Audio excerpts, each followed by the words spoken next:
Really, until my grandfather's death, he was just, to me, Grandpapa. I didn't realise what an extraordinary, great man he was and how he was so revered. He was such a lion of a man that he didn't give up his grip on life easily. Some people might have taken 10 hours to pass away. He took 10 days. Long over Westminster will linger the spirit of Winston Churchill. I was 14.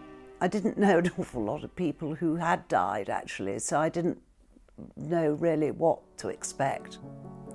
When his body was taken to Westminster Hall and he lay in state for 3 days in this freezing cold, huge hall, the muffled sound as this never-ending stream of people walked by.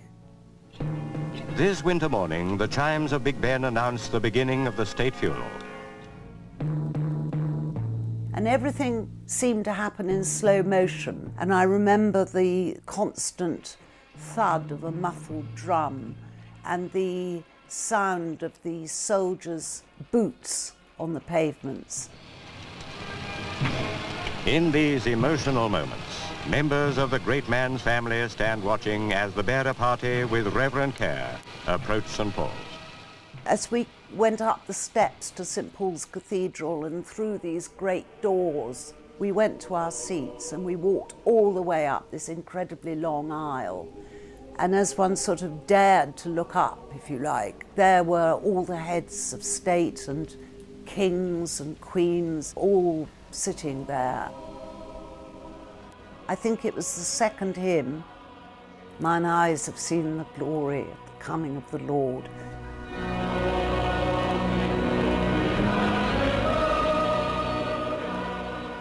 And as we sung that, a single shaft of sunlight came through the high windows of the cathedral and went zip onto the coffin. I mean, it was just extraordinary.